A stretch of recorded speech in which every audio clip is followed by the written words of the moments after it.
Salut à tous et bienvenue sur la route.mp3, le podcast où on a compris que la route serait longue mais qu'elle mènerait loin. Ce podcast il va être très différent de ceux d'habitude puisque déjà il va être filmé et en plus il va être filmé avec le matos de GoRayProd. Donc du matos de professionnel. GoRayProd, c'est là où j'ai fait mon stage, une équipe de fous. Voilà, c'est une boîte de production audiovisuelle qu'on va apprendre à découvrir dans ce podcast. Ce podcast, il reste dans la même veine que les autres podcasts, donc on garde le fil conducteur qui est en gros le dev perso, le journal de bord et le fait de raconter des expériences. Gros big up à la team Goray qui m'ont beaucoup aidé dans ce podcast, qui ont installé le set avec moi, qui m'ont appris des tonnes de trucs.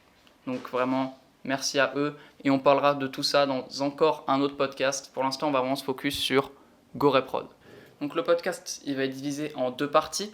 Il va y avoir une partie, la première, qui va être vraiment focus sur le crew pour que vous puissiez apprendre à connaître tous les membres de la team Goray. Et ensuite, la deuxième partie, ça va vraiment être focus sur GoRayProd en lui-même, comprendre comment ça marche, une boîte de prod audiovisuelle, comprendre l'histoire de la boîte, etc. Dans ce podcast, on va avoir un maximum de bégaiement et de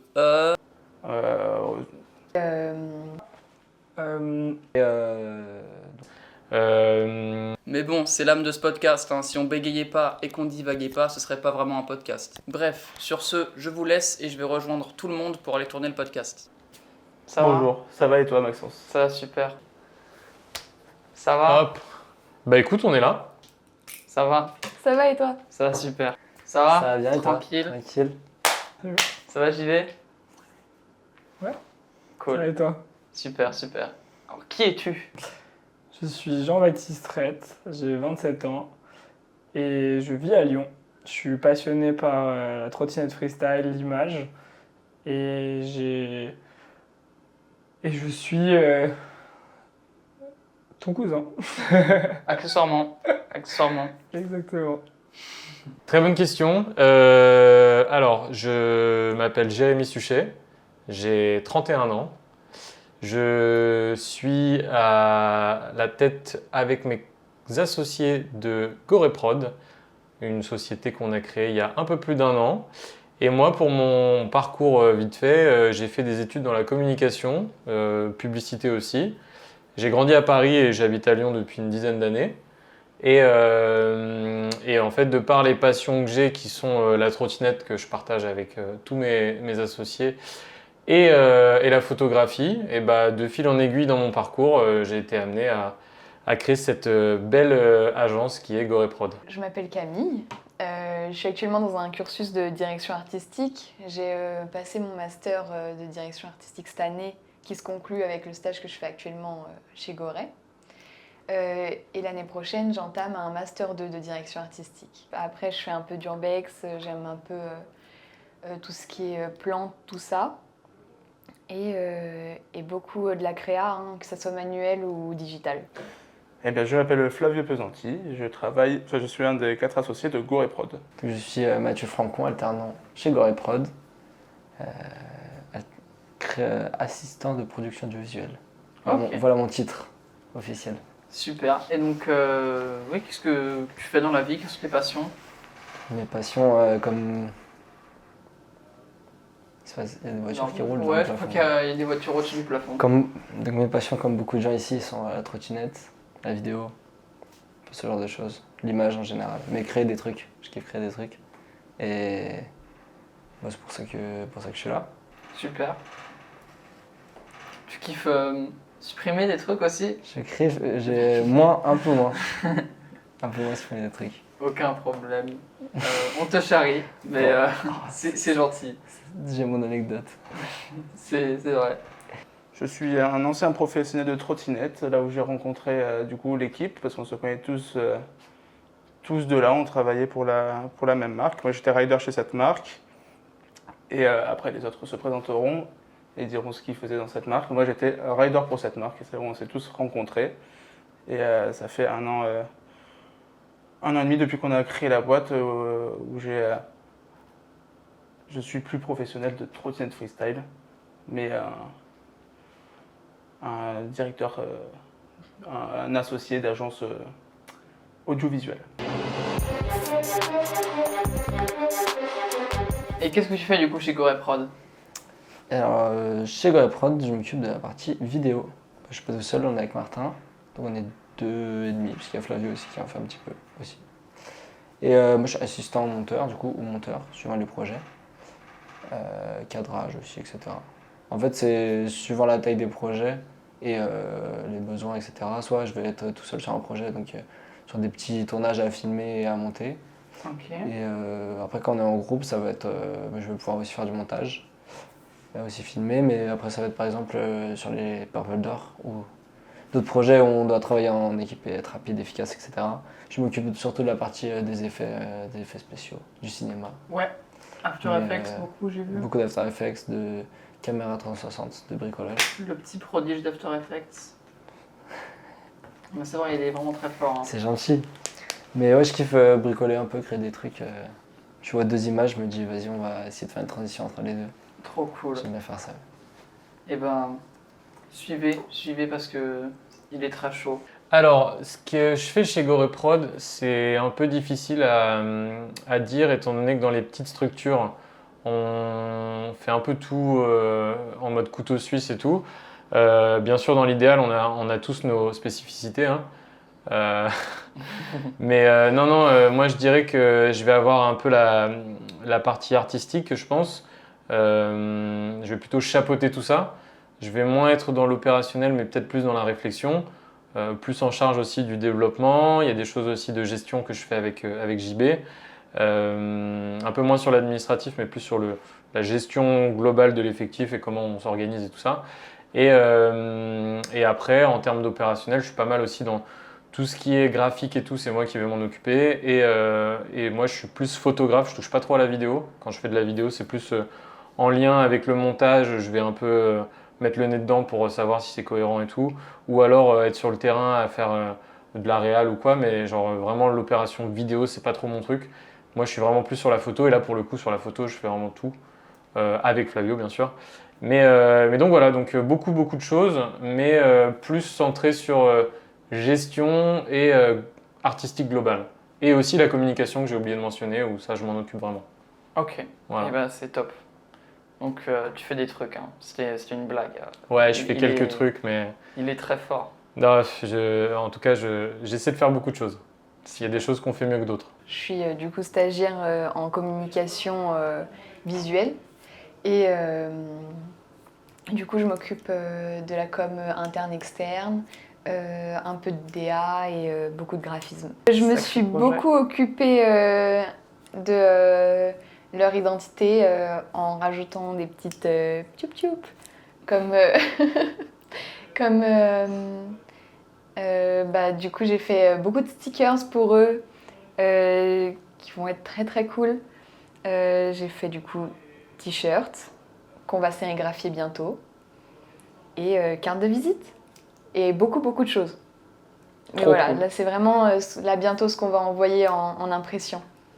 Trop bien. Chez GoReProd, on touche tous un petit peu à tout. Moi, je vais être plus sur la partie prise de vue, donc prendre des photos, filmer et monter.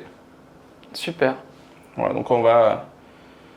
C'est aller sur pas ça, plutôt aller sur, de la prise de vue en fait, comme je viens de dire, je crois que c'était bien résumé ce que je fais. Parfait. Mon rôle, il est assez transversal, mais comme tout le monde chez GoReProd.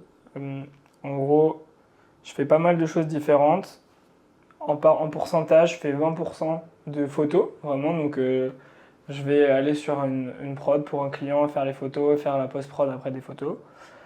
Et après, il y a peut-être 50% qui est consacré à l'administratif et à faire tourner l'entreprise, c'est-à-dire être le lien avec l'État, avec tous les organismes qui sont liés à une entreprise en France, que ce soit de la mutuelle à la retraite, etc. En fait, comment tout ça fonctionne, c'est moi qui m'en occupe, on va dire.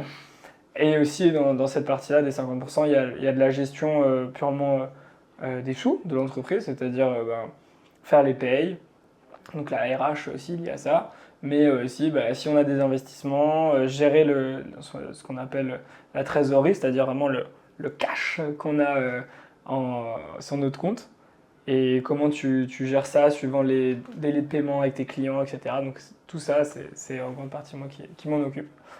Et enfin, si mes calculs sont bons, il reste 30%. Pour ces 30%-là, c'est vraiment de la gestion clientèle. C'est-à-dire, avec Jérém, on fait ça à deux. Du début, avec un client, on comprend leurs besoins, on va vraiment même démarcher, etc. Vraiment toute cette partie commerciale, on va dire. Je suis intégré là-dedans. Et après aussi, sur plus la gestion de projet liée à toutes nos prestations, c'est-à-dire de partir d'un brief écrit à se dire bon, bah, comment on arrive à l'image finie et au produit fini, quoi. Donc ça va de organiser le tournage, faire en sorte qu'il y ait tout le monde sur le tournage et après organiser la post-prod, faire en sorte que tous les retours clients, toutes les versions, etc., tout ça soit bien envoyé, que le message passe entre chacune des parties prenantes autour d'un tournage. Et oui, et la discussion vraiment commerciale, c'est-à-dire faire aussi des devis, des factures, etc. Tout ça, ça fait aussi partie du jeu. Voilà. Il a le métier dur. Bah, je fais plein de Mais choses, quoi. chiffres. Donc c'est intéressant, mais c'est vrai que c'est à la fois intéressant parce que tu rencontres plein de gens, parce que tu gères plein de choses, et à la fois, parfois ça manque un peu de créativité cette partie-là, mais c'est aussi pour ça que je fais de la photo à côté, dans l'entreprise, mais que je fais aussi de la photo pour assouvir aussi cette part de créativité qui m'est importante. Et est-ce que tu voudrais par exemple augmenter cette part de créativité qu'il y a dans ton boulot? C'est une bonne question. Au début, elle ne l'était pas. Il n'y avait même pas de question de ça, donc elle a déjà bien augmenté. Ok. Et aujourd'hui, je pense que j'ai le luxe de pouvoir choisir quand j'ai envie de faire de la photo. Et j'ai aussi de la chance d'avoir des collègues qui sont super forts. Et donc, parfois, faut savoir voilà, s'il y a des gens qui sont un peu meilleurs que toi, il faut savoir où sont tes forces. Et que chacun donne de son mieux là où il est le meilleur, quoi. Mais à côté de ça, par exemple, là, on va suivre 10 heures sur tous les festivals de l'été. Je vais faire un des festivals en photo et je suis responsable photo, quoi. Enfin, photographe pour nous, quoi. Donc c'est cool. Est-ce que tu as une petite anecdote en rapport avec GoReProd à nous raconter?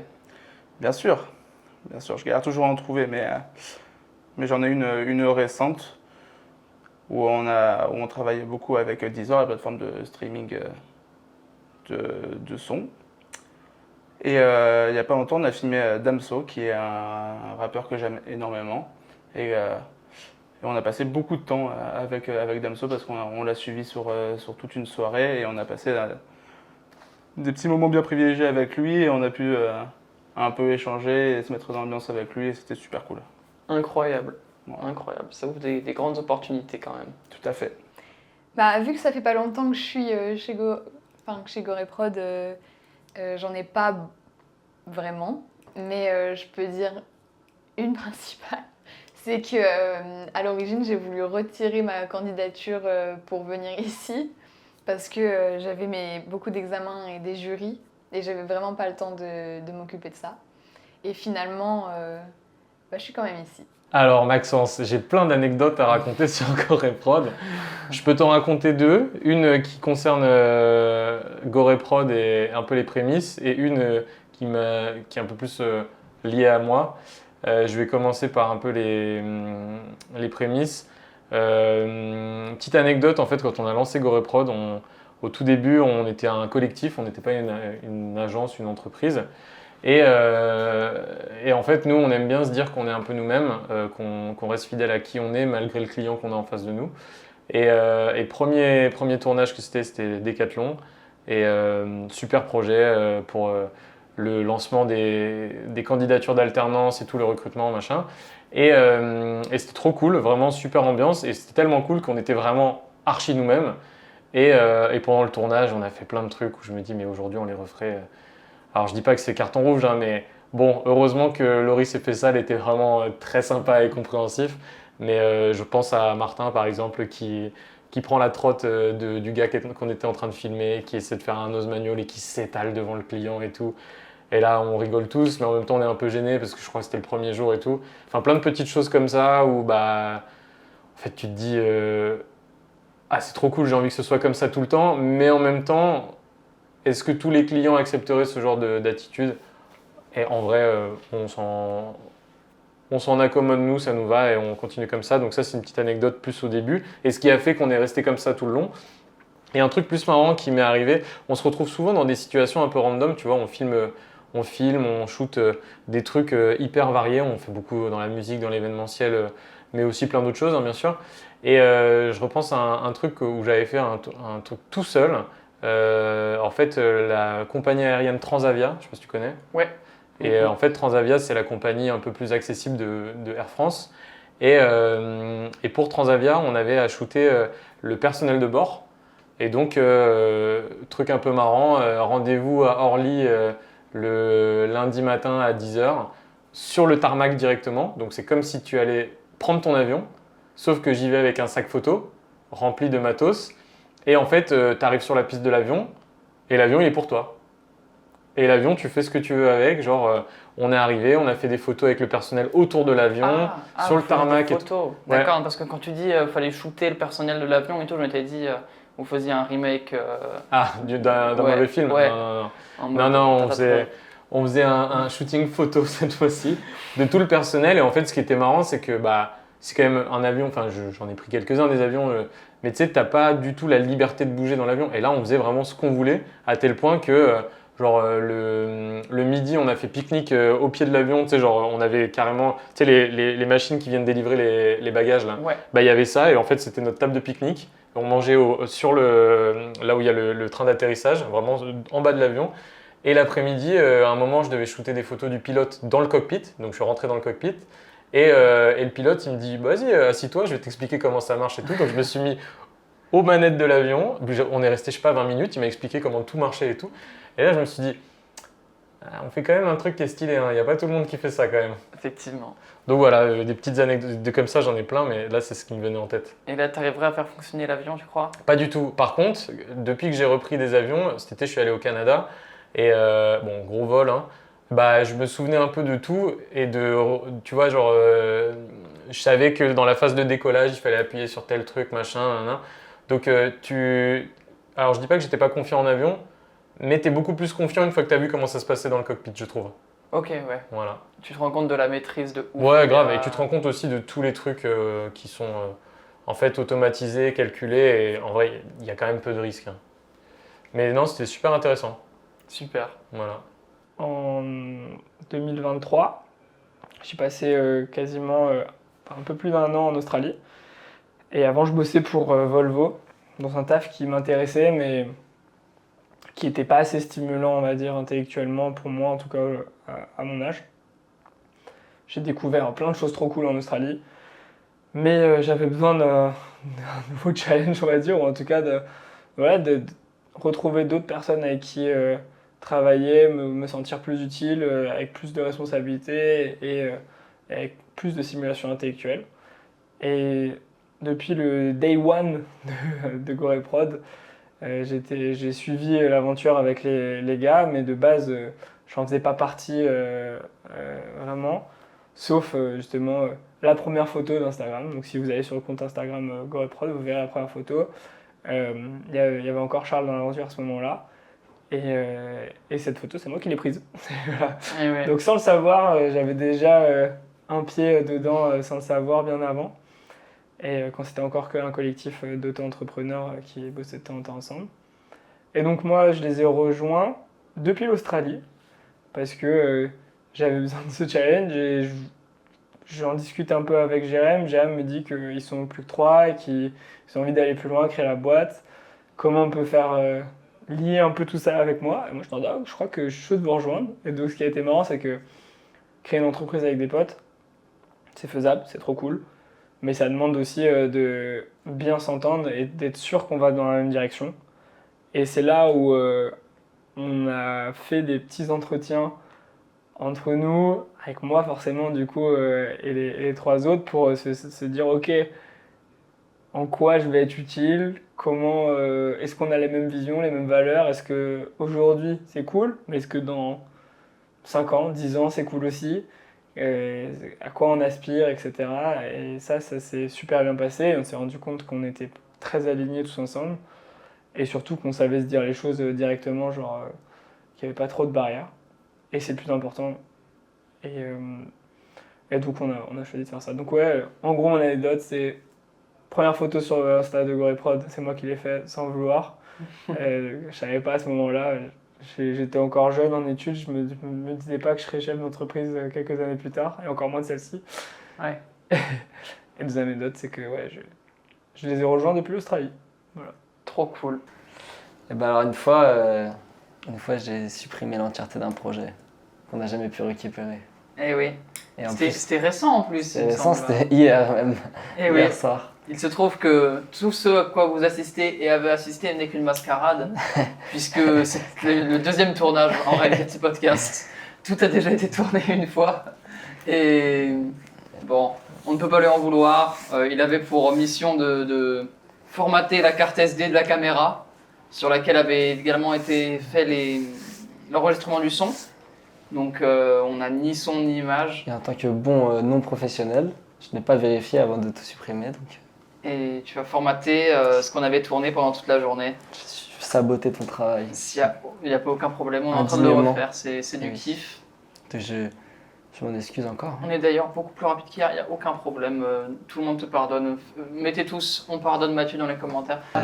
Sacrée anecdote, hein. C'était la première fois que ça m'arrive, heureusement. Bah, et la Et, dernière fois, j'espère la dernière aussi. Eh oui, Et toujours bien vérifier avant de supprimer des choses qu'on les a copiées. JP me disait que s'il avait fait ça avec un client, ça aurait été la grosse merde. De ouf. En Mais vrai, du coup là, c'est vraiment pas la merde du tout, aucun problème. ça va. Donc, Mais en vrai, limite, c'est bien, au moins, ça m'apprend des choses. Ah bah, Grâce à toi, c'était le meilleur timing. on va pour, peut-être économiser des milliers d'euros. Ah bah oui, même en crédibilité de manière générale. En vrai, c'est chaud et ouais, c'est bon apprentissage. Très bon apprentissage. Donc vous voyez, faut faire des erreurs pour apprendre et pouvoir revenir meilleur. Et oui. Puis même moi, ça me permet de mieux maîtriser le format podcast face caméra. Ah bah là, t'es. Parce que là, normalement, à l'heure où sort ce podcast, du coup, il y en a eu un qui est sorti la semaine dernière, qui est aussi un facecam, mais qui est atroce. Et c'est avec Lancelot. Et on est deux profils comme ça, avec la caméra, dans mon salon. C'est pas fluide, ça pue la merde. Et là, ça va être mieux du coup. Ah oui. Et Puis je peux normalement, montrer une deuxième fois. On est bien éclairé et tout. Ah là là, c'est C'est vrai, le ça taf va. de Flavio qui a fait un Putain, taf joli. monstrueux, à tout éclairer. Et mon cher Jérémy, la question qui tue, Ouais. la question qui est posée à tout le monde dans tous les podcasts depuis le lancement de ce podcast, qu'est-ce que tu manges au petit déjeuner? Alors, j'ai deux types de petits déjeuners. Le petit déjeuner quotidien de la semaine, qui est le classico yaourt, genre yaourt soja, noix de coco, que tu vas toper avec des petites céréales, genre du muesli ou des petites céréales avec un petit peu de pépites de chocolat dedans, histoire d'avoir un petit truc sympa. Pépites de chocolat noir, très important. Voilà. Et avec ça, tu vas te rajouter des fruits de saison, tout le temps, coupés en petits morceaux et tout. Donc là, en ce moment, c'est le début de l'été, donc il n'y a pas si longtemps, c'était les fraises. Là, maintenant, ce matin, c'était les pêches, par exemple, pêche plate. Et par-dessus, un petit coup de sirop d'érable, du bon sirop d'érable du Canada et tout, trop bien. Et ça, donc c'est le classico avec un café, obligatoire. Je suis très café. Café glacé en ce moment parce qu'il fait chaud. Et sinon, le week-end, c'est genre viennoiserie ou alors on se fait des pancakes ou quoi. Enfin, on se fait kiffer.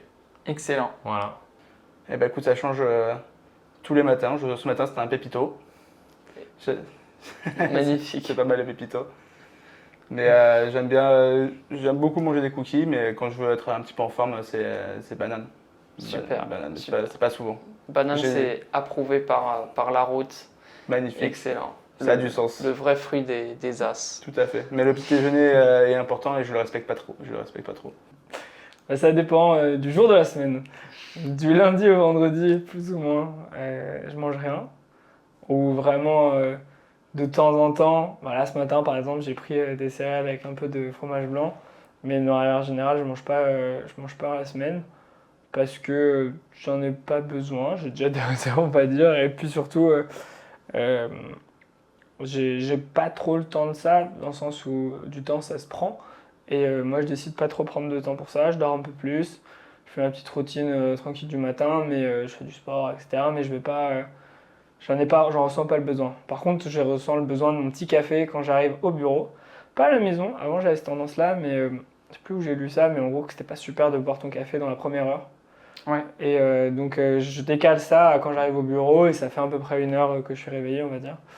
Et donc, le café du bureau, en plus, il est bon, il y a une bonne machine et tout, donc c'est plus sympa.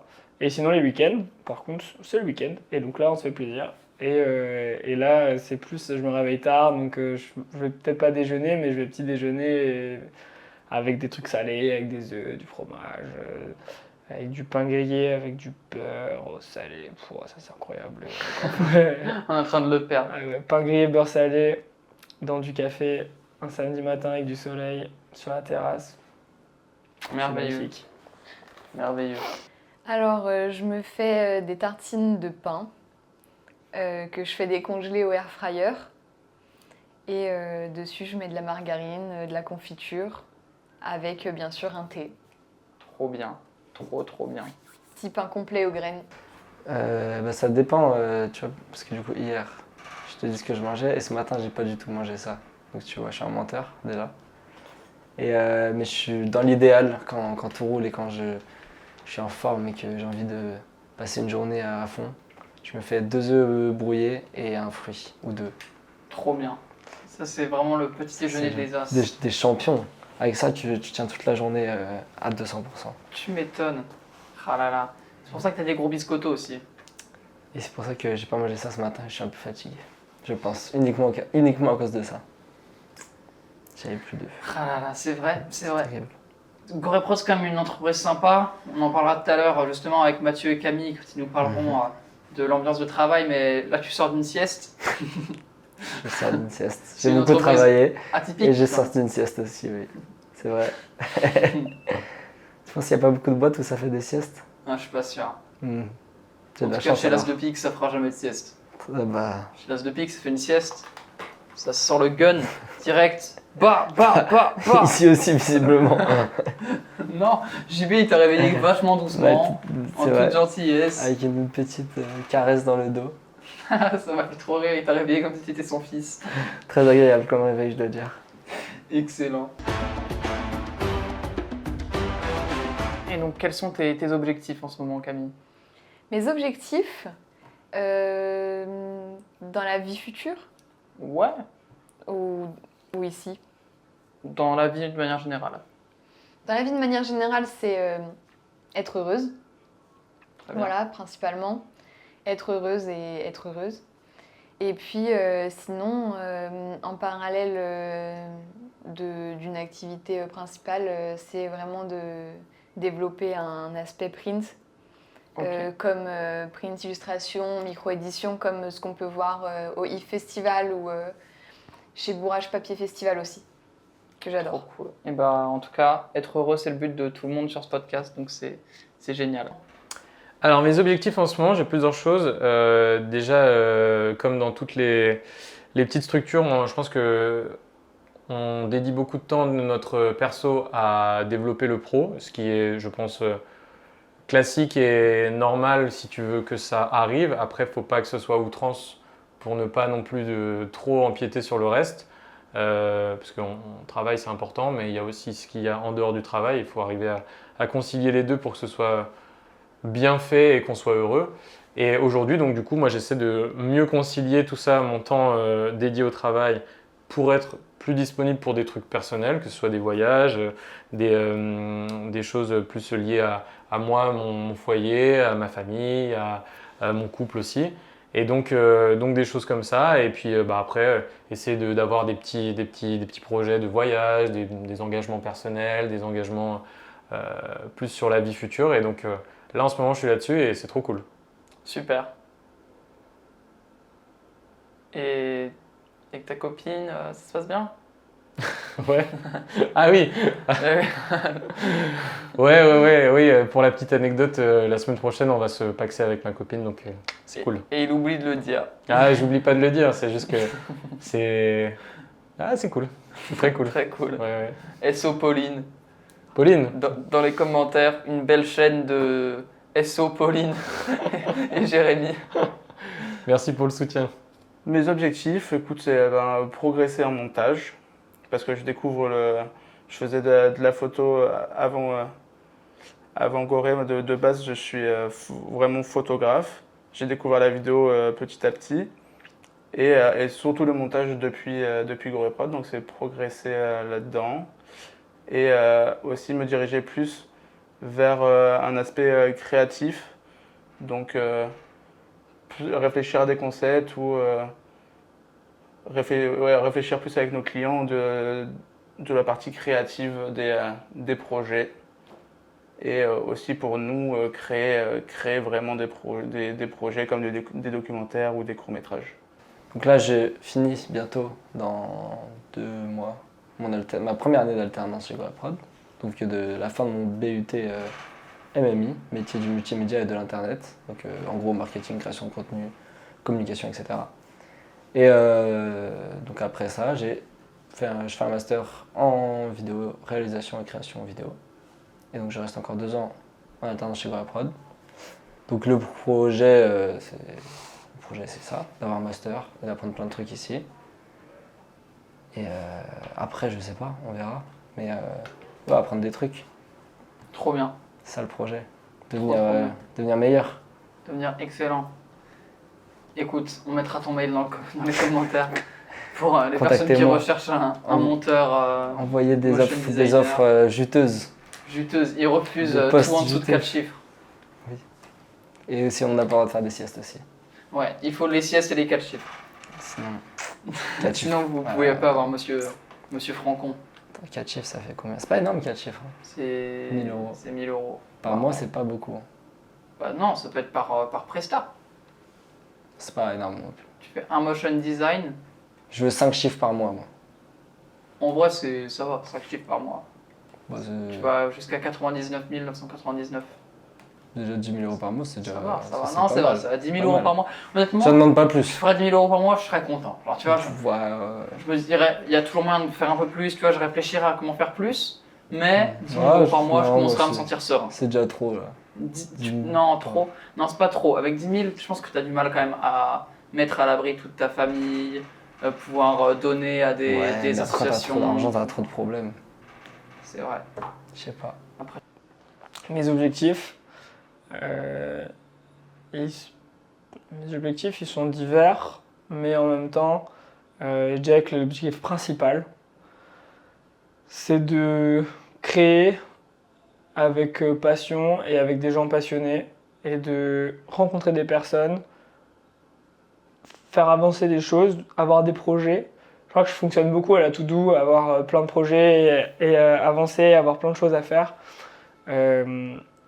Et j'aime beaucoup le fait de me dire que je m'entoure, que je provoque un peu ces projets et en tout cas que je m'allie avec des personnes qui ont de l'audace, de l'ambition, de l'intelligence dans leur domaine, etc.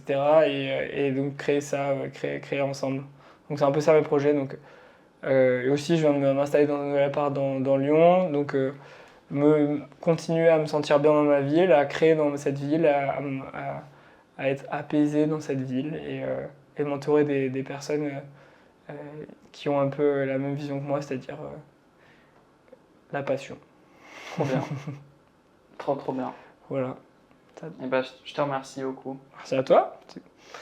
Et je le redis là, de nouveau. De nouveau. Mais tu peux être super fier, Maxence, de faire ce podcast, de faire ces podcasts, parce que c'est pas le premier et c'est pas le dernier. En effet. Enfin, Et, j'espère que c'est pas le dernier. J'en suis sûr, même. Inch'Allah, je me fais pas rouler dessus par un bus. C'est ça. Et puis, dans tout ce que tu fais, dans tout ce que tu entreprends, et t'es jeune. Et à côté de ça, je me dis, putain, mais à ton âge, tu fais déjà plein de choses. Et j'ai hâte de te rencontrer à 25 ans, tu vois. Et oui. Et t'auras fait un beau bout de chemin. Et j'aurai plus de muscles encore. Et il aura plus de muscles encore. Mais J'aurai surtout, les mollets. ça, t'auras fait encore plein d'autres choses. Et j'ai hâte de suivre tout ce que tu vas faire les prochaines semaines, prochains mois, prochaines années. et tu peux être très fier de ça. Bref, maintenant vous avez pu découvrir qui était la team Gorez, ce qu'ils faisaient dans la vie, quelles étaient leurs ambitions. Et maintenant on va vraiment comprendre ce que c'est GoRayProd, parce qu'on en parle depuis le début, mais est-ce que vous avez bien compris? Bon alors, comment ça va depuis le temps? Bah ça va bien le méchant M et toi? Ah ça va le méchant NJ? Bah tranquille alors. Cool, alors, si on se retrouve ici à nouveau, c'est pour parler des origines de GoRayProd. Parce qu'on parle de GoRayProd depuis tout à l'heure, de dire ouais, chez GoRayProd je fais ça, je fais ça. Qu'est-ce que c'est GoRayProd? GoRayProd c'est beaucoup de choses dans nos vies et c'est à la fois un projet, c'est un peu un état d'esprit aussi, c'est une idée, c'est un groupe et c'est une manière de faire, je pense. Le mec sait vendre sa boîte. Il est très fort. Et accessoirement, c'est une entreprise aussi. C'est vrai qu'il l'a C'est pas vrai. dit. C'est vrai. Comment tu veux que je développe ça, Maxence? Est-ce que tu as un axe en particulier? Bah écoute, j'aimerais bien que tu nous racontes les origines de GoRayProd, comment GoRayProd a été créé, d'où ça vient. Ok. Alors, GoRayProd, ça vient de...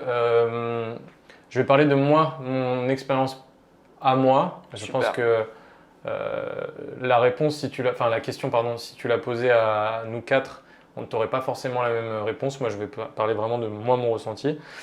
GoRayProd, ça vient d'une envie que j'ai toujours eue, je pense, depuis toujours, de monter mon équipe pour faire un truc.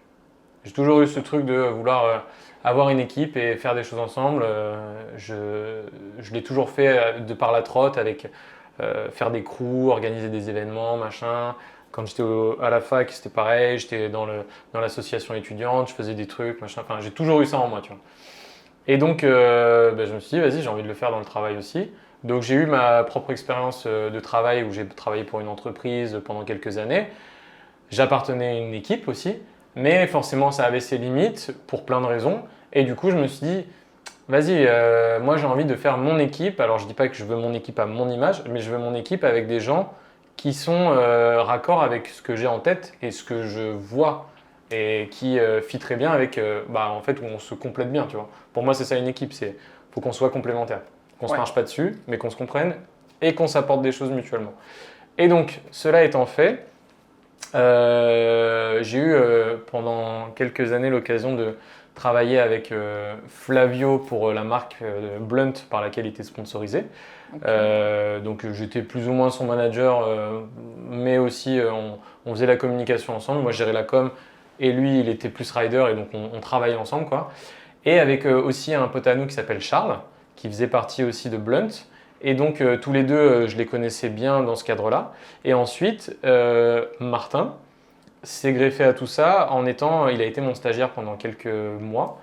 Et du coup donc Martin de par ce lien de hiérarchie un peu, on a appris à travailler ensemble avant de se connaître en tant qu'amis. Chose que Charles et Flavio étaient plus mes potes et on a appris à bosser ensemble. Okay. Je sais pas si tu vois la nuance. Ouais, je comprends très bien. Et du coup, cette équipe en soi, une fois que moi je me suis lancé à mon compte, Martin étant aussi à son compte à la suite de ce stage, on a eu par plusieurs occasions des shootings où moi j'allais faire de la photo et hop, vous avez besoin d'un mec qui fait de la vidéo, j'ai Martin aussi à disposition ou vice versa, tu vois, Martin qui faisait la même chose pour moi. Ensuite, Flavio a appris la photo un peu sur le côté et donc il a développé cette passion aussi pour l'image. Donc de fil en aiguille, on l'incluait dans nos trucs. Et ensuite, un beau jour, je te fais un peu le truc global et tu verras ce que tu gardes. Hein. Mais un beau jour, il y a le FIS, Festival international des sports extrêmes, qui se tient à Montpellier tous les ans au mois de mai. C'est en vrai, en France, c'est le plus gros événement de sport de glisse et peut-être même en Europe. Et donc, tous les ans, on y allait pour Blunt.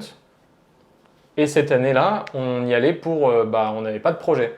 Charles avait changé de marque, il était pour une autre marque. Flavio y allait via Blunt, mais bon, il n'y allait pas pour rider. Et Martin et moi, on était là en mode, on a envie d'y aller, mais on n'a rien à faire, quoi. Et donc là, je repense à un peu tout ça. Ça cogite pas mal pendant une semaine. Puis je me dis, vas-y, je vais leur proposer un truc. Et un soir, je pense 2 jours avant, on était au bar, là, on discute un peu et je leur vends un peu, alors c'était pas GoReprod pour ce moment-là, mais je leur vends un peu l'idée de, bah en vrai moi j'aimerais bien faire ça, je pense que vous êtes les bonnes personnes pour le faire et tout, et, euh, et je suis sûr que ça matcherait bien, enfin vraiment, je vends le truc en mode groupe et on se dit, on va essayer sur le Fizz à faire des choses. Et donc le projet initial, il y avait donc Martin, Flavio, Charles et moi. Ok. Et donc on s'est lancé, on est allé au Fizz, on a fait plein de trucs et tout. Franchement, on a eu un super retour. Et à la fin du Fizz, moi personnellement, et encore je reprends ma vision à moi, moi je me suis dit, c'est ça qu'il faut faire, on va tout casser, c'est sûr. Et j'étais persuadé. Et du coup, à la suite du Fizz, on a eu à nouveau des petits projets plus perso, Martin et moi, en tant que freelance, sachant que Charles, lui, avait aussi son travail pour une autre marque. Et Flavio était un peu lié à Blunt et en même temps dans une phase d'apprentissage et tout. Et donc de cette période de mai à décembre, il y a eu pas mal de... On a fait un événement qui s'appelle le Shred Store, je vous inviterai à aller voir ce qu'on a fait. C'est une friperie un peu qui est liée à ce qu'on avait fait dans le milieu du ride, expo photo, machin, enfin vous irez voir. Et donc à la fin de ce Shred Store, je me suis dit, vas-y, faut vraiment... là, il y a un vrai truc à jouer, quoi, vraiment. Et donc, j'ai un peu bougé le petit monde et on s'est dit, vas-y, on va tenter le coup. Et donc, de janvier à mars qui a suivi, donc de l'année 2023, je pense, on s'est un peu réveillé et on est allé chercher des trucs. Et là, on a eu Decathlon qui est tombé pour faire une grosse campagne de recrutement pour les alternants de l'année. Et donc, en même temps, quasi la même semaine, on a BetClick qui nous a contactés via une agence de pub qui s'appelle Marcel. Merci Aurel, c'est grâce à toi.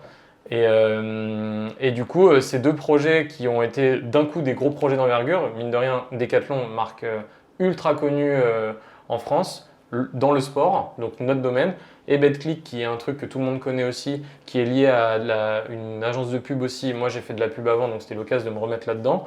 Et en plus on a eu la chance de faire une campagne qui a cartonné derrière, parce qu'on a gagné des prix et tout. Enfin vraiment notre première campagne ever, on a gagné des prix. Alors l'idée ne vient pas de nous, on a fait la réal et on n'enlève pas cette idée qui ne nous appartient pas. Par contre c'était super cool parce qu'en fait ces deux projets nous ont vraiment... Moi, j'étais déjà convaincu, mais les gars, je pense que ça leur a prouvé, ok, là, on va vraiment le faire. Ouais.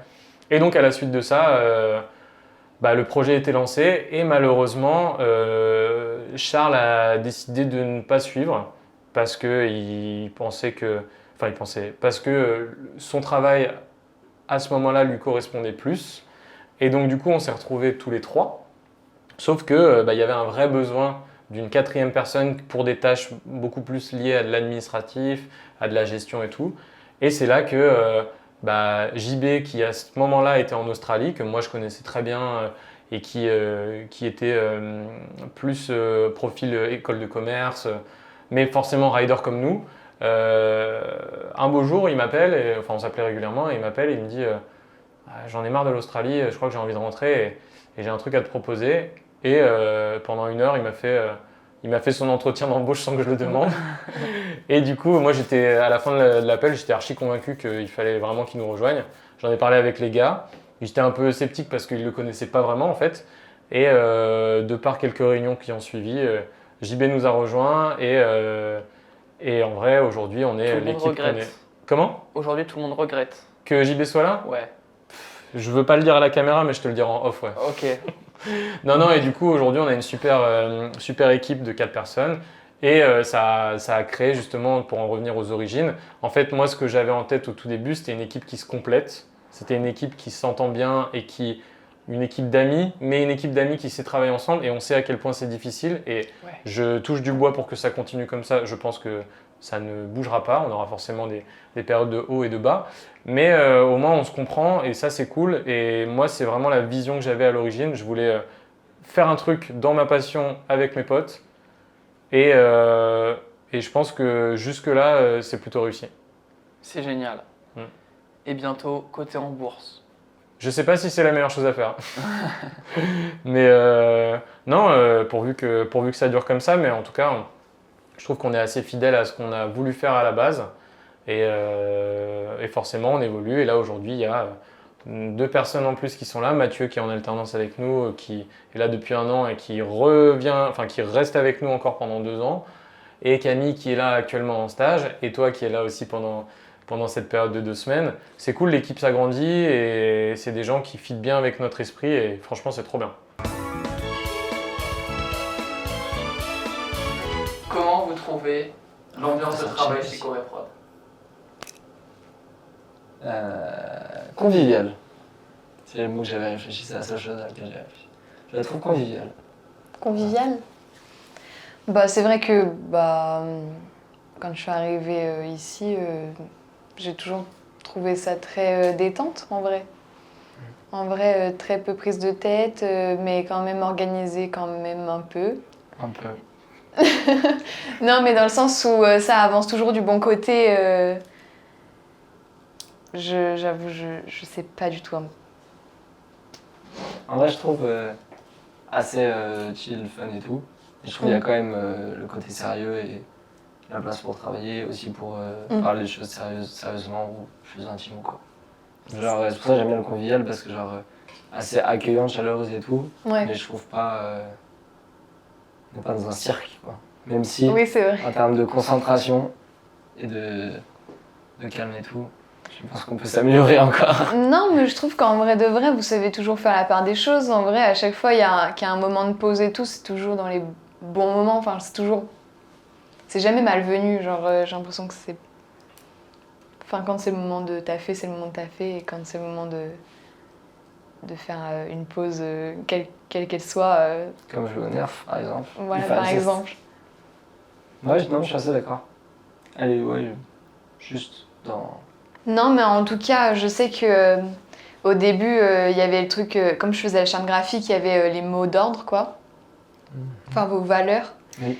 Et c'est vrai que la transparence, qui est une de vos valeurs, revient quand même souvent. Genre, je trouve que il y a beaucoup d'endroits quand même, la majorité des endroits où il y a des non-dits, ou des trucs un peu comme ça, un peu latents. Et je trouve que c'est pas du tout le cas. Genre ici, genre, je n'ai jamais senti de malaise ou quoi, ou je me suis jamais sentie exclue à aucun moment, alors que pourtant, je venais d'arriver, quoi. À rajouter, c'est... Ouais, il y a C'est toujours eu, la en tout cas, il y a toujours eu un effort que tout le monde soit bien, que tout le monde soit bien, et que D'inclusion et Ouais, voilà. de respect. Mais après, je pense aussi qu'il n'y a pas vraiment de hiérarchie dans, Ouais, non. dans les relations. Mm. Enfin, forcément dans les statuts, dans les tâches, etc. Forcément, c'est important, même beaucoup d'entreprises elles fonctionnent, mais dans les relations, il n'y a pas ça. Et aussi, je pense que ça aide à avoir ouais, ce côté très chill et très humain. Voilà, on est juste tous des humains à discuter, quoi. c'est vrai. Enfin, que chacun a son rôle, mais il n'y a pas de hiérarchie stricte, quoi. Je peux parler de mon... Oh, punaise, ça aurait pu être une anecdote. De mon... Attends, qui était là pour mon faux anniversaire? Moi, JB, Jérém et une 4e personne, je crois. 5e. Du coup. Je sais pas si... En vrai, je sais pas si ça en fait partie, mais genre... je sais pas si t'avais raconté. Mais je sais pas pourquoi les uns les autres ont pensé que c'était mon anniversaire alors que c'était pas du tout le cas. Tu es JB, hein. Ouais, bon, que JB, qui a appelé paniqué Jérém en mode... c'est l'anniversaire à Camille, il faut lui trouver quelque chose et tout. Et du coup, dans la foulée, j'ai eu une tartelette, une bougie. En fait, il était allé faire des courses, et pour aller aux courses, je sais pas pourquoi JB, il se dit « Oh, c'est l'anniversaire de Camille aujourd'hui, je crois ». Et il appelle Jérém ici en plus, en haut-parleur. C'était Alors pas que en t'étais à haut-parleur, côté. mais c'était presque, j'entendais en fait. Et C'était juste c'était le son déjà était très très marrant, fort. et du coup, elle est revenue, il a fait ramener exprès des bougies et une tartelette au citron, si je ne me trompe pas. Non, c'était Non, pas allez. citron, c'était framboise. Framboise, pardon. Là, j'ai oublié ton dessert préféré. C'est pas grave, je le prends pas mal, j'aime beaucoup aussi la tartelette au citron. Et oui, belle anecdote. Oui, ça m'avait marqué, en vrai de vrai. Bah, c'est pas toujours son anniversaire. C'était très perturbant de passer une journée d'anniversaire alors que c'était pas le cas. Et du coup, c'était quand ton anniversaire finalement? C'est le 20 juillet, donc ça va arriver. Peut-être qu'ils vont l'oublier. Ah oui, donc c'était vraiment complètement à l'opposé. Ouais, très à l'opposé. C'est pas quelques jours et tout. Non, non. Ça avait juste rien à voir du tout.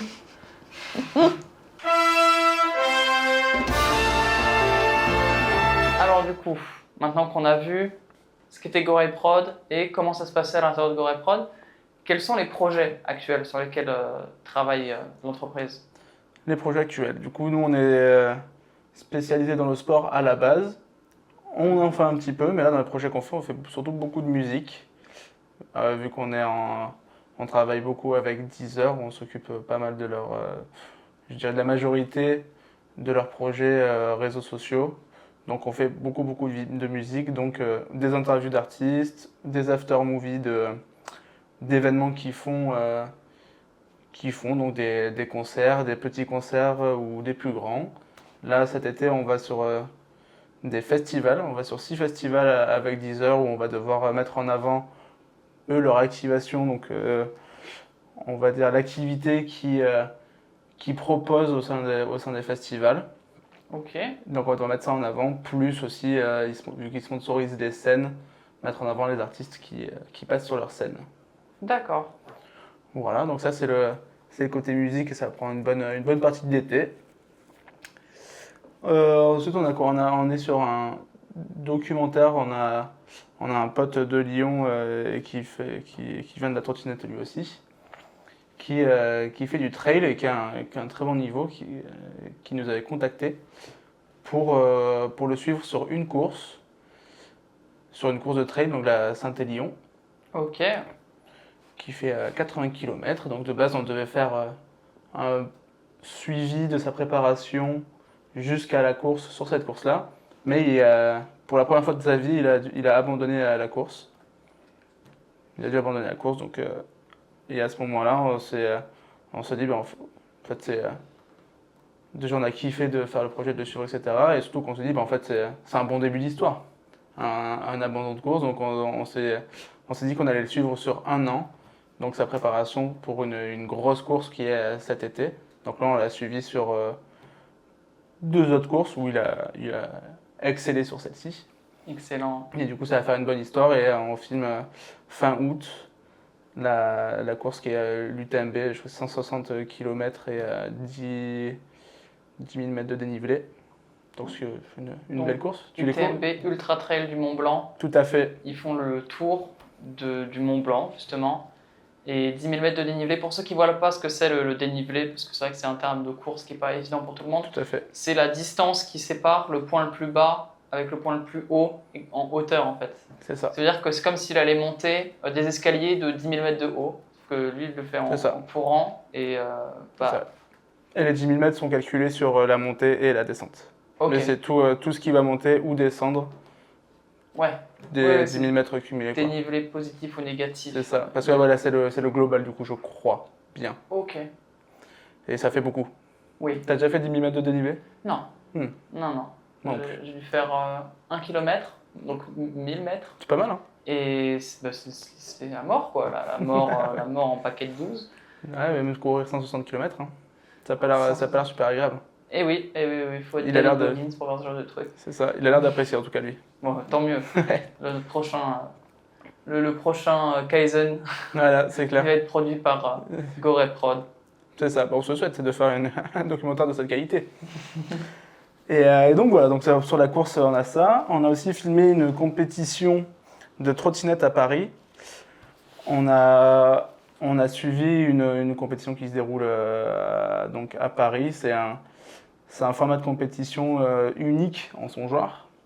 En gros, c'est 10 équipes de 4 riders. Donc riders, c'est ceux qui font de la trottinette. Et de 1 filmeur. Et du coup, on les envoie pendant 10 jours sur Paris. Ils ont 10 jours pour faire une vidéo. Et de la filmer et de la monter. Donc au bout des 10 jours, ils rendent cette vidéo. C'est diffusé dans un cinéma. Et la meilleure vidéo remporte le grand prix. Et nous, du coup, Incroyable. tout à fait. Et c'est que sur invitation, c'est les meilleurs riders mondiaux. Les 40 meilleurs riders mondiaux qui s'affrontent. Et tu fais pas partie des 40 meilleurs? Bon, on y a participé déjà avec Martin. Martin, lui, en tant que filmeur et moi en tant que rider. Je l'ai fait pendant 3 années. Trop bien. Bon, là, j'ai gagné un prix qui s'appelle le Best Trick, donc la meilleure figure de l'événement, ce qui est un honneur et qui fait très plaisir. Nos Gorais ont du talent. Ah, exactement. Oh là là. Et voilà, donc ça là-dessus, donc cette année, parce que Martin, on a participé à 3, lui en tant que filmeur. Et là, du coup, on n'a pas fait la compétition, mais on les a suivis pour faire un documentaire, pour expliquer qu'est-ce que c'est de faire. La compétition d'ailleurs s'appelle Coalition, j'ai oublié de le dire. Oui. Et qu'est-ce que c'est Coalition pour les riders, pourquoi eux se motivent à faire cette compétition-là, parce que c'est quand même 10 jours où tu te mets en danger, où il y a beaucoup d'intensité. Et voilà, plus aussi suivre le travail des filmeurs, parce qu'ils filment toute la journée, ils doivent dérusher, monter tous les soirs, et ils prennent c'est 10 jours très intenses. Et aussi l'organisation, comment est venue l'idée d'organiser tout ça, d'organiser un concept pareil, et donc mettre en avant cette compétition et la trottinette freestyle qui est notre berceau à GoReProd. Donc ça nous fait super plaisir de mettre en avant ça et de travailler là-dessus. Donc là, vous ne venez pas pour filmer un rider en particulier, vous n'êtes pas venu suivre un rider, mais plutôt parler de l'événement en lui-même. Exactement. D'accord. Exactement. On a plein d'interviews des riders, des filmeurs. On a mis des micros sur les filmeurs pour avoir les échanges en direct, les conseils, etc. Vraiment rentrer dans l'ambiance de Coalition. Super. Et puis même des projets à l'intérieur de la boîte, au sein de GoReProd. Eh ben, écoute, on a Camille qui est en direction artistique et graphisme qui nous a rejoint pour 3 mois. Qui a refait notre charte graphique parce qu'on n'en avait pas, c'était un peu le freestyle. Vu qu'on a commencé en faisant plein de choses et après on est un peu de partout donc on n'a pas le temps de tout faire. Et surtout qu'on n'est pas spécialisé là-dedans non plus. Alors Camille Lénon, on a pu retravailler avec elle et poser les points sur les i sur notre charte graphique. Et aussi on a toujours voulu faire de Gorée une marque, donc faire des vêtements, avoir une image de marque. Et du coup, elle nous a dessiné des jolis t-shirts. Joli. D'ailleurs, très qui partent aussi. Il y a des designs qui sont incorporés où c'est une très bonne idée. Elle nous a fait une petite activité dessin où elle nous avait pas dit pourquoi c'était. On avait fait nos petits dessins et ils ont été incorporés dans les designs des t-shirts. Très malin.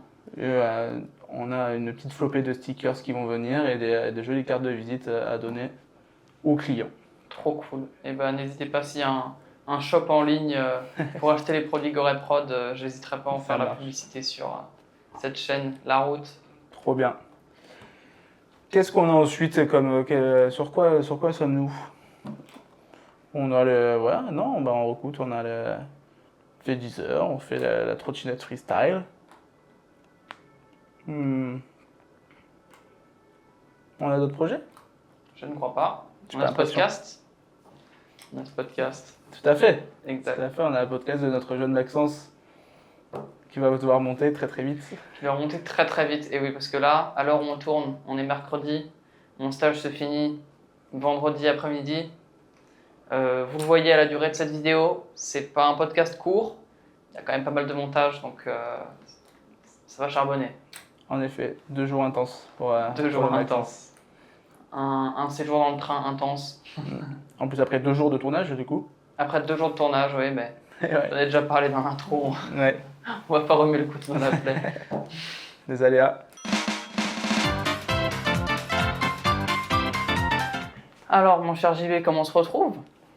Nous nous retrouvons dans cette deuxième partie du podcast pour te poser une question très importante. Maintenant qu'on a vu ce qu'était GoReProd, les projets actuels, l'ambiance de GoReProd, tous les membres de GoReProd, maintenant, on va savoir what next, tu vois? Pour GoReProd, du coup? Pour GoReProd, oui. Ok. Là, on vient de clôturer notre année fiscale, figure-toi. Ok. Ça fait donc 1 an qu'on existe, un peu plus d'1 an maintenant, 1 an et 3 mois qu'on existe. En tout cas que l'entité GoreProd SAS existe. Ouais, Et on peut déjà être super fiers de nous sur cette première année. c'est vrai. On a Vous pouvez être très fait fiers. une quantité de projets, de rencontres, de voyages, d'images qui nous plaisent beaucoup. Et je crois qu'aujourd'hui, on est sur un nouvel arc qui s'ouvre à nous. C'est OK, maintenant on maîtrise certaines choses, c'est-à-dire l'événementiel, la musique, les interviews, ce genre de choses. Maintenant, ça, c'est des choses qui sont bien en place. Le sport de manière générale. Et comment est-ce qu'on va aller chercher, maintenant qu'on existe, qu'on est une plus grosse entité, qu'on a des projets qui nous permettent d'avoir des références à défendre, si tu veux, quand on va aller chercher des nouveaux clients, il faut montrer des choses. Et pour ça, il faut tourner des choses. Et donc, c'est là où cette première année nous aide beaucoup parce que ce soit avec Deezer ou avec d'autres entreprises avec qui on a pu bosser, on a pu faire des superbes images qui nous servent aujourd'hui dans notre prospection et qui nous servent aujourd'hui à aller voir des clients et à avoir des choses à montrer. Et donc, ce nouvel arc, c'est bon, ben, on a envie de continuer à avancer dans le sport, dans la restauration, le métier de la bouche, donc de manière générale la food, etc. Et on a envie de faire de plus en plus de projets aussi au niveau local, c'est-à-dire avec les acteurs lyonnais ou du bassin lyonnais, on va dire. Donc il y a un peu ces deux arcs-là qui sont à nous, donc je te disais un plus grand arc, mais en fait là-dessus il y a deux sous-arcs, donc c'est ces deux-là. Comment avoir une plus grande empreinte lyonnaise, parce qu'on est à Lyon, on aime notre ville, on aime les entreprises qui y sont. Et tu vois, par exemple, là on est au bord du Rhône, bah, tu traverses le Rhône et tu as Babola qui est là. Donc l'entreprise qui fait les raquettes de tennis, etc., qui ont sponsorisé Rafael Nadal toute sa vie, etc., et là qui sont bien implantés, bah, c'est lyonnais. Et comment on va chercher ça et c'est ça, on va dire, les projets qui vont arriver, c'est comment on va chercher directement des entreprises, des grosses boîtes ou des plus petites boîtes, mais avec des projets liés au sport, liés à la restauration et plein d'autres projets bien sûr, mais comment on va chercher ça avec la matière qu'on a aujourd'hui. Ok. On est moins dans les projets viennent à nous, on est plus proactif sur on peut aller chercher des plus grosses choses, des plus gros événements, des choses où on va avoir plus de direction artistique aussi dedans et en proposant ça à des plus grandes marques. Je pense que c'est ça un peu vers quoi on se tourne. Super. Et puis après, ça c'est vraiment plus au niveau commercial. Et aussi en termes de c'est what's next for GoreProd, ben, il y a nous, c'est-à-dire en septembre dernier, on a intégré des nouveaux bureaux. Et donc au bout de 7 mois de vie. Et aujourd'hui, là, ça va bientôt faire, ça fait 10 mois qu'on est là. Voilà. On se sent bien, on les a refait en janvier. On va dire tous les 6 mois, il se passe des choses un peu. On a accueilli Camille, du coup, qui est en stagiaire en com chez nous depuis 2 mois. On a Mathieu qui reste chez nous pendant 2 ans. On vient de signer pendant 2 ans en alternance chez nous. Et ça, c'est trop cool. Et Maxence qui est là. Donc là, c'est la première fois qu'on est 7. Et ça, c'est aussi quelque chose. C'est comment tu continues à avoir une culture d'entreprise, comment tu crées cette culture d'entreprise aussi. Et donc, What's Next, c'est aussi, on va continuer à grossir, sans doute pas être des milliers, des cents, mais au moins vers quelle direction on se dirige en termes d'humain et comment on transmet cette culture d'entreprise, cette famille qu'on crée, quoi, la Gore Family, comme on l'appelle, comment on la fait grossir dans les bonnes conditions, en accueillant les bonnes personnes, en donnant et en recevant au maximum dans la bienveillance et le sourire, quoi. Donc il y a de ça aussi Trop cool. qui arrive et qui est important. Et dans 10 ans, GoreProd, tu le vois où? C'est une bonne question. Je pense que dans 10 ans, on sera un acteur solide français voire européen dans le sport. Je pense qu'il y a quand même cet attrait pour le sport qui est plus que présent chez nous. À côté de ça, je pense pas qu'on sera 50 ou 100. Je pense que il y aura toujours cette volonté d'être à taille humaine chez nous. Notre métier fait aussi ça, c'est-à-dire qu'il y a tellement de freelance aussi, etc., qu'on travaille, avec qui on travaille, etc., que c'est pas tant intéressant de grossir en interne sur différents pôles. Mais forcément, on va être amené à grandir et à accueillir plus de personnes. Je pense que dans 10 ans, moi j'aurai 37 ans. Putain, on sera vieux. Ouais. Et non, on sera pas vieux, mais on aura plus d'expérience, on va dire. Et je pense que on aura encore plus de kiff. Moi, je m'imagine les 10 prochaines années à continuer à faire plein de choses, rencontrer plein de personnes, etc. Et on sera encore plus à l'aise avec des nouveaux projets. On aura encore plus la possibilité de faire des plus grandes choses. Et quand je parle de ça, je parle aussi de où est-ce qu'on va en termes de type de production. Parce qu'on fait beaucoup d'événementiels, mais on fait aussi du studio, on fait aussi voilà, des choses plus posées, plus de vraiment pub, ou avec de la narration, de la fiction pour la pub, etc. Et je pense pas qu'on ira sur du long métrage ou du court métrage d'ici peu. Par contre, on ira sur du docu à fond, je pense. Là, on est en train d'en faire un déjà. Et je pense qu'on va continuer à aller dans cette voie-là, du docu dans le sport, du docu dans plein de choses, mais aller narrer ça, aller prendre ces plans parfois pas simples, où justement il faut savoir faire d'adaptabilité, de savoir chercher l'image qu'il faut au bon moment, etc., et qui est inhérent à l'événementiel, au sport, etc. Et c'est là où je pense qu'on a quelque chose à faire avec le docu, quoi. Il y avait bientôt le docu de Gorée Prod sur la recherche d'alternance de Lancelot. Exactement. Je profite de ce moment pour dire que si vous êtes restaurateur, pitié, prenez Lancelot, le pauvre, il va se jeter d'un pont. On lui souhaite pas, mais on lui souhaite de trouver une alternance où il se sentira bien. Effectivement.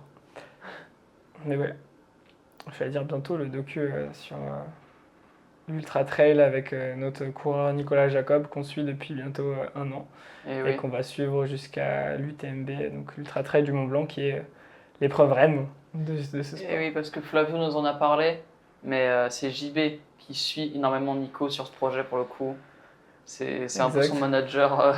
Exact, parce que en dehors de ce projet-là, c'est aussi un de mes meilleurs amis. Et il se trouve que je le suis sur des courses, je le suivais sur des courses avant qu'on commence ça. En tant que. Sur les ravitaux, c'est-à-dire que sur une course, tu as différentes étapes où il peut être ravitaillé. Et donc, moi, je le suivais donc, toute la nuit à être à cet endroit-là, à attendre le point de passage, à arriver avec. Préparer les boissons qu'il doit prendre, préparer tout ça, et être dans les bons mots qu'il faut trouver, parce qu'au bout de 15 heures de course, on n'est plus trop lucide, donc qu'est-ce qu'il faut dire, comment on appréhende ça, comment on va vite, etc. Donc moi je fais ça avec lui depuis longtemps, et donc du coup, pouvoir le suivre avec l'équipe et vraiment avoir des images quali et faire découvrir ce sport que j'aime aussi beaucoup, c'est vraiment un pur plaisir, quoi. Et à côté de ça, aller chercher des sponsors, aller essayer de comprendre aussi tout l'univers autour de ça, c'est-à-dire les acteurs majeurs, que ce soit au niveau des courses, mais aussi des marques importantes qui font le sport. Parce que c'est les athlètes, mais les marques aussi qui les suivent, ou en tout cas qui innovent dans ce sport, qui fait qu'aujourd'hui il y a ça. Et donc je suis Nico aussi sur cette partie-là, plus de recherche de sponsors et d'accompagnement sur d'autres choses, quoi. Sache, et c'est une vraie parole ce que je dis là, quand le reportage sortira, tu auras de la visibilité supplémentaire apportée par la route. On fera une belle pub pour le documentaire sur la route. Avec grand plaisir. Même qu'on fera un react selon la durée du reportage. Non. Si ça dure 1h30, on pourra faire un react. Si ça dure 3h, ce sera peut-être plus compliqué, mais ça dure... Non, je pense que ça sera entre 30 et 40 minutes. Ok, il y aura un react alors qui Trop sera bien. fait sur la route. Grand plaisir, hâte de voir ça, les gars. Super. Et à nouveau, je te remercie beaucoup. Merci à toi de de nous poser ces questions, d'essayer de comprendre comment ça fonctionne GoreProd. Et nous, c'est pas par ego ou voilà, qu'on a envie d'en parler, mais c'est toujours cool de partager nos expériences. Nous aussi, Bien sûr. on se nourrit de podcasts, d'expériences d'autres personnes, etc. Et si je peux rajouter un truc, c'est que What's Next, c'est toujours ce que tu as un peu au fond de toi. Et même si tu as des super idées et tout, n'hésite jamais à en parler aux autres personnes, parce qu'il n'y a que toi qui pourras la faire ton idée. Si tu as la motivation, n'aie pas peur que quelqu'un d'autre prenne ton idée, parce qu'il faut tellement de motivation pour mettre en œuvre ton idée, mettre en Toujours. œuvre ton projet, etc. que au contraire, c'est cool de parler de tes idées, de tes envies autour de toi, parce que c'est là où tu as les meilleurs feedbacks et qui te permettent d'aller encore plus loin et de penser à des choses auxquelles tu n'avais pas pensé. Bien sûr. Faut Voilà, partager. Exactement, communication. Notre petit italien là. Tita. Non, mais ce qui est intéressant, pourquoi il parle de Tita, pourquoi tout ça, Tita, c'était le surnom de mon arrière-grand-père qui s'appelait Giovanni Battista. Et moi, je m'appelle Jean-Baptiste parce que mon arrière-grand-père s'appelait comme ça. Et c'est la partie de ma famille qui vient d'Italie, Vous l'auriez Qui vient- fini du coup. qui vient du nord-est de l'Italie, un peu au-dessus de Venise, mais pas dans le glamour de Venise, dans les montagnes pauvres, et qui ont fui l'Italie pauvre pour venir s'installer en France, d'abord dans le sud de la France et après un peu plus tard en Alsace, pour reconstruire post-guerre l'Alsace et la France de manière générale. Et, et c'est vrai que je me sens pas vraiment italien parce que j'ai pas grandi, enfin mes parents ne parlent pas italien, etc. Mais il y a toujours cette volonté de se sentir plus citoyen enfin tu vois, européen, citoyen un peu du monde, mais dans le sens où j'ai eu la chance de beaucoup voyager, j'ai eu la chance de beaucoup rencontrer de personnes de plein d'endroits dans le monde. Et par rapport à l'Italie, moi je me sens quand même très méditerranéen et très lié à cette culture-là et ça me parle. Mais tout ça pour dire que euh, un surnom, un mot, machin, ça réfère à plein de choses pour une personne et à des histoires, etc. Mais le lien de tout ça, c'est des rencontres, du voyage et partager avec les gens vraiment ton histoire et qui tu es et créer des liens qui créent des surnoms après ça, etc. quoi. Et Voilà. voilà. En gros, n'ayez pas peur de voyager, on est tous des fucking humains. Et oui. Bougez-vous les gars. Non, mais même pas forcément voyager très loin, mais il y a plein de nationalités dans votre petit village en Picardie, tu vois. Et il y a plein de gens qui sont là et justement ils le cachent, ils montrent pas forcément qu'ils ont des origines alors qu'on vient tous de quelque part, tu vois. Et oui. Et au contraire, c'est une richesse et c'est pas. Après, il y a aussi des gens qui viennent de Maisoncelles-Saint-Pierre Ouais. et ces gens-là, bon, Et bah, après, ça c'est un peu la crème de la crème. c'est la the cream of the cream. Exactement. Bah écoutez les copains, merci d'avoir regardé ce podcast en entier. Gros merci à la team Goret de s'être rendue disponible et de m'avoir aidé dans la réalisation de ce podcast. Vraiment, c'est les goats qu'ils pensent être, qu'ils savent être d'ailleurs. Et puis bah, à la semaine prochaine. C'était la route.mp3, le podcast où on a compris que la route serait longue mais qu'elle mènerait loin. Faites vos pompes et soyez gentils.